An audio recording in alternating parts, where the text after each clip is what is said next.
अस्सलाम वालेकुम दोस्तों। आज का ये वाक़या जो मैं आपके पेश नज़र कर रहा हूँ, ज़रा तवज्जो से सुनिएगा। इस वाक़ये से पहले आपसे गुज़ारिश है कि हमारे चैनल को लाज़मी सब्सक्राइब करें।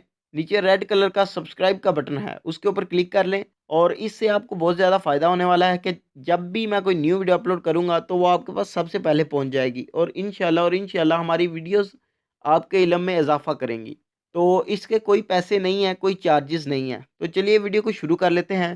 इब्ने कसीर ने इब्ने अबी हातिम की सनद से नकल किया है कि शाम में एक बड़ा कौमी आदमी था जो हज़रत उमर फ़ारूक रज़ी अल्लाह तआला अन्हो की खिदमत में हाजिर हुआ करता था। कुछ अरसा तक वो आदमी आपकी खिदमत में हाजिर ना हुआ तो उमर फ़ारूक रज़ी अल्लाह तआला अन्हो ने लोगों से इसका हाल दरियाफ्त फरमाया।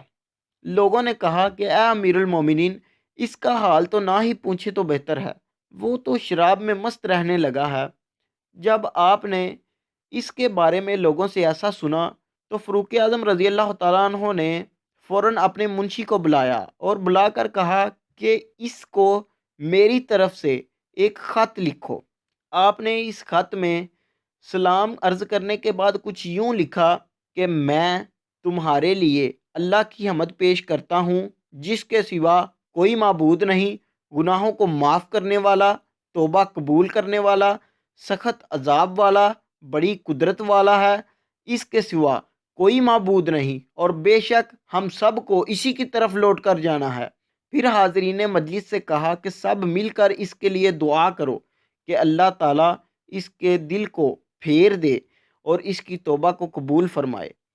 फ़ारूक आज़म रज़ी अल्लाह तआला अन्हो ने जिस कासिद के हाथ ये ख़त भेजा था, इसको ये हदायत की थी कि ये ख़त इसको इस वक़्त तक ना देना जब तक वो नशे में रहे और होश में ना आए, और ये ख़त सिर्फ़ इसी को देना, ये ख़त किसी और के हवाले ना करना।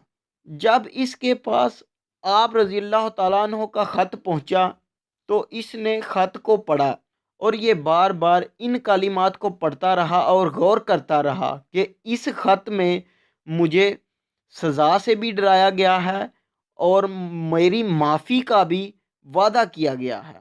फिर रोने लगा और शराब नोशी से बाज आ गया और ऐसी तौबा की कि फिर कभी इसके पास ना गया।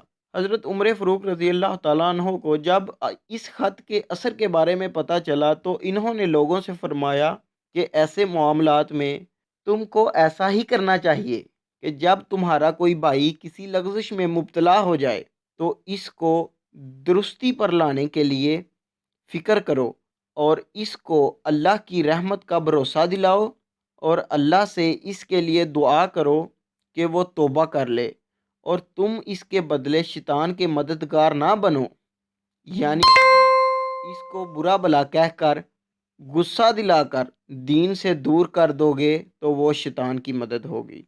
जी तो दोस्तों, उम्मीद करता हूँ कि आपको ये वाक़या अच्छा लगा होगा और आपके इल्म में ज़रूर इज़ाफ़ा हुआ होगा। तो चलिए मिलते हैं एक और वीडियो में, तब तक के लिए अपना ख़्याल रखिए और हमें दुआओं में याद रखिएगा। अल्लाह हाफ़िज़।